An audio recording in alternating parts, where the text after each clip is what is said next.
Hello everyone, ಇದು ನಿಮ್ಮ ನೇತ್ರ. ನಿನ್ನೆ ಮ್ಯಾಚ್ ನೋಡೇ ಇರ್ತೀರ, LHG ವರ್ಸಸ್ ಮುಂಬೈ ಇಂಡಿಯನ್ಸ್.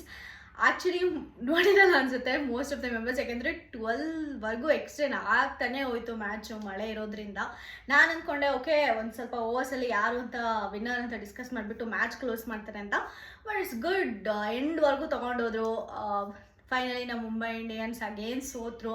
ಎಕ್ಸ್ಪೆಕ್ಟೇ ಮಾಡಿರಲಿಲ್ಲ ಗುರು. ಆ್ಯಕ್ಚುಲಿ ಹಾರ್ದಿಕ್ ಪಾಂಡ್ಯ ಕ್ಯಾಪ್ಟನ್ಸಿಲಿ ಹಿಂಗೆ ಆಗ್ತಿದೆ ಅಂತ ನಿಜ ಮತ್ತೆ ಬೇಜಾರಾಗುತ್ತೆ. ಯಾಕಂದರೆ ಮುಂಚೆ ಹಾರ್ದಿಕ್ ಪಾಂಡ್ಯ ಬೌಲಿಂಗ್ ಮಾಡ್ತಾಯಿದ್ರೆ ಬ್ಯಾಟರ್ಸ್ಗಿರೋ ಭಯ ಆಗಿರ್ಬೋದು, ಇಲ್ಲಾಂದರೆ ಅವ್ರು ಬ್ಯಾಟಿಂಗ್ ಮಾಡ್ತಾಯಿದ್ರೆ ಬೌಲರ್ಸ್ ತಗೊಳ್ಳೋ ಟೆನ್ಷನ್ ಆಗಿರ್ಬೋದು, ಅವ್ರು ಗ್ರೌಂಡಿಗೆ ಬಂದರೆ ಆಡಿಯನ್ಸ್ ಅವ್ರಿಗೆ ರಿಯಾಕ್ಟ್ ಮಾಡೋ ವೇ ಆಗಿರ್ಬೋದು, ಪ್ರತಿಯೊಂದು ಚೇಂಜ್ ಆಗಿದೆ. ಅವ್ರು ಗ್ರೌಂಡಿಗೆ ಬರ್ತಿದ್ದಾರೆ ಅಂದರೆ ಆಡಿಯನ್ಸ್ ಅವ್ರ ಕಾಲು ಎಳಿತಾರೆ, ಡಿಮೋಟಿವೇಟ್ ಮಾಡ್ತಾರೆ. ಬೌಲರ್ಸ್ಗೆ ಬ್ಯಾಟರ್ಸ್ಗೆ ಅವ್ರಂದರೆ ಲೆಕ್ಕನೇ ಇಲ್ಲ, ಎಲ್ಲ ಉಲ್ಟಂಪಲ್ಟ ಆಗೋಗ್ಬಿಟ್ಟಿದೆ.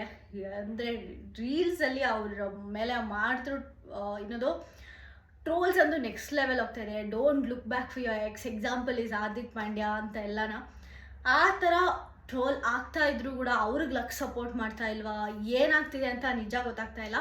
ನನಗೂ ಕೂಡ ಸಿಕ್ಕಾಪಟ್ಟೆ ತುಂಬ ಡಿಸಪಾಯಿಂಟ್ ಆಯಿತು ಹಾರ್ದಿಕ್ ಪಾಂಡ್ಯ ಮತ್ತು ಸ್ಕೈಯಿಂದ. ಅಟ್ಲೀಸ್ಟ್ ಹಾರ್ದಿಕ್ ಪಾಂಡ್ಯ ನಮ್ಮ 18 to 20 ಆದರೂ ಹೊಡಿದ್ರು, ಬಟ್ ನಮ್ಮ ಸ್ಕೈ ಅವರು ಡಕ್ಔಟ್ ಆಗೋಗ್ಬಿಟ್ರು. 3 balls 2 balls wastage plus 1 run. ಅದು 1 run ಕೂಡ ಕೊಡಲಿಲ್ಲ. ಥರ್ಡ್ ಬಾಲಲ್ಲಿ ನಾಕ್ಔಟ್, ಡಕ್ಔಟ್ ಆಗೋಗ್ಬಿಟ್ರು, ಆಚೆನೇ ಬಂದುಬಿಟ್ರು. ಅಸಲು ಎಕ್ಸ್ಪೆಕ್ಟ್ ಮಾಡಿರಲಿಲ್ಲ.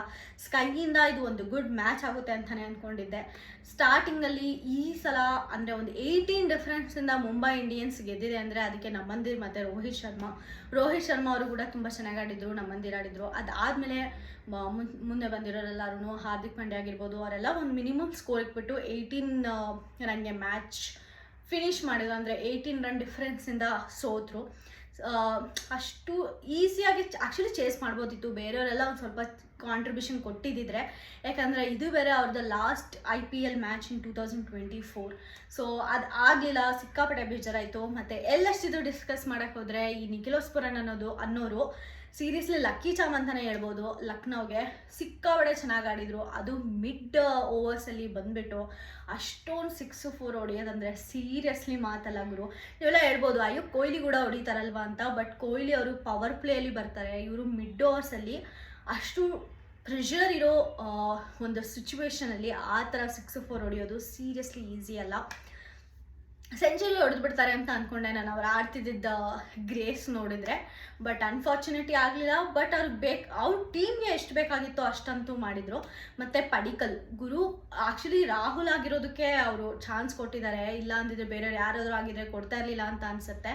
ಅದು ಬೇರೆ ನಮ್ಮ ಇಂಡಿಯನ್ ಪ್ಲೇಯರು ಗುರು ಪಡಿಕಲ್ ಆ್ಯಕ್ಚುಲಿ ಚೆನ್ನಾಗಿ ಆಡ್ತಾರೆ ಅಂತ ಅಂದ್ಕೊಂಡಿದ್ದೆ. ಅವರು ಕೂಡ ಡಕ್ಔಟ್ ಆಗೋದ ಗುರು, ಒಂದು ಸ್ವಲ್ಪ ಆದರೂ ಕಾಂಟ್ರಿಬ್ಯೂಷನ್ ಬೇಡವಾ. ಸಿಕ್ಕಾಪಟ್ಟೆ ಡಿಸಪಾಯಿಂಟ್ ಆಯಿತು. ಪಡಿಕಲ್ ಅದು ನಾಕ್ಔಟ್ ಅಂದರೆ ಡಕ್ಔಟ್ ಆಗೋಗ್ಬಿಟ್ರು. ಮತ್ತು ಇವರು ರಾಹುಲ್ ಚೆನ್ನಾಗಿ ಟ್ರೈ ಮಾಡಿದರು, ಆ್ಯಕ್ಚುಲಿ ಸ್ಲೋ ಮಾಡಿದ್ರು ರಾಹುಲ್ ಅವರು. ಬಟ್ ದೆನ್ ಸ್ವಲ್ಪ ಓಕೆ ಅಟ್ಲೀಸ್ಟ್ ಹಾಫ್ ಸೆಂಚುರಿ ಆದರೂ ಕೊಟ್ಟರು ಅಂತ. ಮತ್ತು ಮಿಕ್ಕಿರೋರ್ದು ಕೂಡ ಸ್ವಲ್ಪ ಸ್ಟ್ರೈನಿಸ್ ಬಂದರು, ಎಲ್ಲದು ಒಂದು ಸ್ವಲ್ಪ ಕಾಂಟ್ರಿಬ್ಯೂಷನ್ ಇತ್ತು. ಫೈನಲಿ ಓವರಾಲ್ ನೋಡೋದಾದರೆ LHG ಗೆದ್ದರು. ಬಟ್ ನಮಗೆ LHG ಮತ್ತು DC ಇವರೆಲ್ಲ ಇಂಡೈರೆಕ್ಟಾಗಿ ಸಪೋರ್ಟ್ ಮಾಡಿದ್ದಾರೆ ಅಂತ ಹೇಳ್ಬೋದು.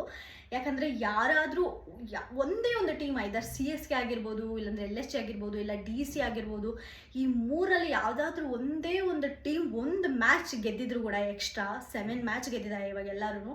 ಇನ್ನೊಂದು ಮ್ಯಾಚ್ ಗೆದ್ದ 8 ಮ್ಯಾಚ್ ಯಾವುದಾದ್ರೂ ಒಂದು ಟೀಮ್ ಗೆದ್ದಿದ್ದರೆ ನಮ್ಮ RCBಗೆ ಚಾನ್ಸೇ ಇರ್ತಿರ್ಲಿಲ್ಲ. ಸೀರಿಯಸ್ಲಿ ಆರಾಮಾಗಿ ಬೇರೆ ಟೀಮ್ಸ್ ಎಲ್ಲ ಪ್ಲೇ ಆಫ್ಗೆ ಹೋಗ್ಬಿಟ್ಟಿರೋದು, ನಮ್ಮ RCB ಹಿಂದೆ ಉಳ್ಕೊಂಡ್ಬಿಟ್ಟಿರೋದು. ಇಂಡೈರೆಕ್ಟ್ಲಿ ಎಲ್ಲ ಟೀಮು ಕೂಡ ನಮ್ಮ RCBಗೆ ಸಪೋರ್ಟ್ ಮಾಡಿದೆ. ಇವತ್ತಂತೂ ಮ್ಯಾಚ್ ನಡೆಯುತ್ತಾ ಇಲ್ವಾ, ನಡೆದ್ರೆ ಯಾವ್ದು ಗೆಲ್ಲುತ್ತೆ ಅಂತ ಕ್ಯೂರಿಯಾಸಿಟಿ ಅಂತೂ ಸಿಕ್ಕಾಪಟ್ಟೆ ಇದೆ. ನೋಡಬೇಕು. ನೆನ್ನೆ ಮ್ಯಾಚ್ ಅಂತೂ ಸಿಕ್ಕಾಪಟ್ಟೆ ಲ್ಯಾಗು, ಸಿಕ್ಕಾಪಟ್ಟೆ ಬೋರಿಂಗ್ ಆಗಿತ್ತು ಅಂತಲೇ ಹೇಳ್ಬೋದು. ಬಟ್ ಮುಂಬೈ ಇಂಡಿಯನ್ಸ್ ಗೆದ್ದಿದ್ರೆ ಚೆನ್ನಾಗಿರೋದು ಅಂತ ನನಗೆ ಅನಿಸ್ತು. ಯಾಕಂದರೆ ಅಲ್ಲಿ ತುಂಬ ಬ್ಯಾಟಿಂಗಲ್ಲಿ ಮುಂಬೈ ಇಂಡಿಯನ್ಸ್ ತುಂಬ ಸ್ಟ್ರಾಂಗ್ ಆಗಿದ್ದಾರೆ ನನ್ನ ಒಪಿನಿಯನ್. ಅವ್ರು ಸೋತಿರ್ಬೋದು ಬಟ್ ತುಂಬ ಸ್ಟ್ರಾಂಗ್ ಪ್ಲೇಯರ್ಸ್ ಇದ್ದಾರೆ. ಎಕ್ಸಾಂಪಲ್ ಸ್ಕೈ ಆಗಿರ್ಬೋದು, ಮತ್ತು ಸ್ಟೈನಿಸ್ ಆಗಿರ್ಬೋದು, ಇಲ್ಲಾಂದರೆ ಸ್ಟೈನಿಸ್ ಅಂತೇಳಿ ನಮ್ಮ ರೋಹಿತ್ ಶರ್ಮಾ ಆಗಿರ್ಬೋದು, ಹಾರ್ದಿಕ್ ಪಾಂಡ್ಯ ಆಗಿರ್ಬೋದು. ಹಾರ್ದಿಕ್ ಪಾಂಡ್ಯ ಅವ್ರು ಈ ಸೀಸನಲ್ಲಿ ಇರಲಿಲ್ಲ, ಬಟ್ ದೆನ್ ಅವ್ರು ನಿಜವಾಗ್ಲೂ ತುಂಬ ಸ್ಟ್ರಾಂಗ್ ಪ್ಲೇಯರ್. ಇಶಾನ್ ಕಿಶನ್ ಆಗಿರ್ಬೋದು, ಈ ಸಲ ವಿನ್ ಮುಂಬೈ ಇಂಡಿಯನ್ಸ್ ಆಗುತ್ತೆ ಅಂತ ಅಂದ್ಕೊಂಡಿದ್ದೆ. ಬಟ್ ಅನ್ಫಾರ್ಚುನೇಟ್ಲಿ ಲಕ್ನೋ ಆಗೋಯ್ತು. ಬಟ್ ದಟ್ಸ್ ಫೈನ್, ಯಾಕಂದರೆ ಹಾನಿ ಮುಖ್ಯ ಅಂತ ಹೇಳ್ತಾರಲ್ಲ, ಅಲ್ಲಿ ನಿಖಿಲೋಸ್ ಪುರನ್ ಇರಬೇಕಾದ್ರೆ ಏನೂ ಮಾಡೋಕ್ಕಾಗಲ್ಲ. ಬಟ್ ಸ್ಟಿಲ್ ಅವರು ಪಾಯಿಂಟ್ ಟೇಬಲಲ್ಲಿ ಏನು ಇಂಪ್ಯಾಕ್ಟ್ ಮಾಡಲ್ಲ. ಸೊ ನೋಡಬೇಕು ಇವತ್ತು ಮ್ಯಾಚು CSK ವರ್ಸಸ್ RCB ಏನಾಗುತ್ತೆ ಅಂತ. ನಿಮ್ಗೆ ಏನಿಸುತ್ತೆ, RCB ಗೆಲ್ಲುತ್ತಾ CSK ಗೆಲ್ಲುತ್ತಾ ಅಂತ ಕಮೆಂಟ್ ಸೆಕ್ಷನಲ್ಲಿ ತಿಳಿಸಿ. ಅಷ್ಟೇ ನಾನು ಈ ವಿಡಿಯೋಲಿ ಹೇಳೋಕ್ಕೆ ಇಷ್ಟಪಡೋದು. ನಿಮಗೆ ಈ ವಿಡಿಯೋ ಇಷ್ಟ ಆದರೆ ಪ್ಲೀಸ್ ಲೈಕ್ ಮಾಡಿ, ಶೇರ್ ಮಾಡಿ, ಸಬ್ಸ್ಕ್ರೈಬ್ ಮಾಡ್ಕೊಳ್ಳಿ, ನನಗೆ ಸಪೋರ್ಟ್ ಮಾಡಿ ಅಂತ ಹೇಳ್ತಾರೆ ನಾನು ಈ ವಿಡಿಯೋನ ಮುಗಿಸ್ತಾ ಇದ್ದೀನಿ. Thank you so much.